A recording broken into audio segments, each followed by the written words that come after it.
What we have here is a world champion. This is something that we don't have of anybody else in this museum.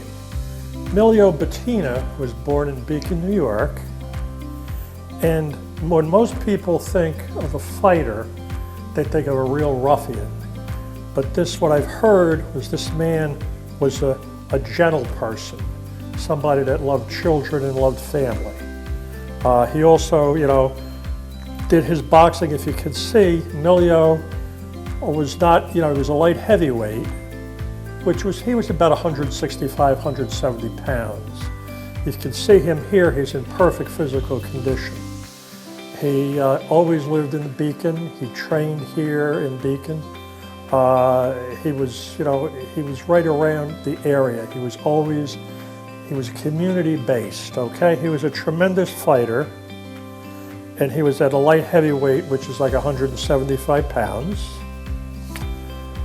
He had a career of he did some fighting, a lot of amateur fighting. He became a #1 contender, and you can see a picture up here. This is when he won his championship. Okay, you can see the year here. This is quite a bit of time ago. This is when newspapers were newspapers, and we had something like this that came in a newspaper. You can see he won his fight in Madison Square Garden. Like you see here, he was, from Beacon, and after his retirement, he worked in Beacon. He worked in a car dealership and was also worked for the mail deployer. He used to deliver mail, and he never got through a full day without somebody stopping him and asking him about his career in boxing, okay? So he was always late with his deliveries, all right? You can see here, we've got some pictures. There's a picture of him with Joe Louis. You can see he was, probably about 5'10", thereabouts, average sized man. Here's a picture of him the night that he won the championship. He took a train from New York City back to Beacon. There's a picture of him. He was a very, very good looking guy. This was a picture of him when he was on a men's magazine cover, okay?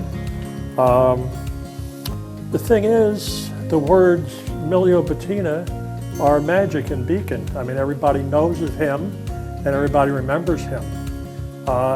We had a day there where his relatives were here a couple of years ago, and one of his brothers said that his hands were like the size of, 3 times the size of a regular man's hands.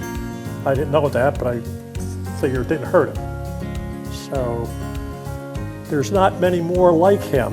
All these guys are self-centered, and he wasn't. He was, for his family and for his friends and for his town, city of Beacon.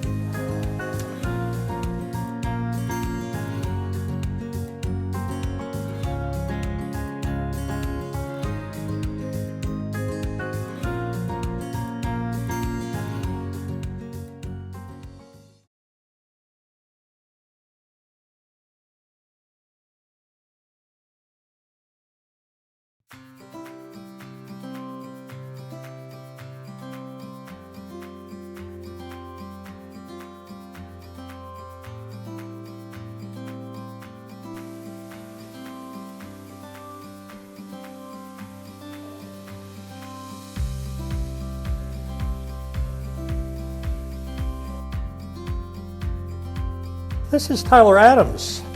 This is another young athlete. We're into soccer now. We don't really have that much for soccer in our museum, okay? Soccer, of course, is a coming sport. You can't go by any park and you don't see the little kids playing soccer, okay? Tyler was born and raised about 3 blocks from where we're standing today. He's a product of Wapager, okay? He played locally, obviously a tremendous player. He went on, and you can see here, he actually played for the Red Bulls, okay? Red Bulls are a very famous team, all right? Now, the big thing came, and we're gonna have to redo this again. Some of the things, some of his accomplishments aren't listed. But there was the World Cup a couple of years ago, and he was the captain of the United States team, which is unheard of at his age to be that captain. And he, kept the United States good. He was in an interview with an Iranian reporter who tried to slip him up. And he just said the right things about the United States of America, and this reporter was back on his heels. And I think the entire country was proud of him. He's a man who, his mother has been in here several times, a very nice lady. And the thing is that he now travels the world and is making America proud, and he's making Wapager proud. And one of these days, hopefully he'll be able to come in here. The way it is right now, he has obligations and agents, lawyers, owners, things like that keep him away from doing things like this. I think he would be something to see, something for the young kids to look up to. And there's not a bad thing to be said about him.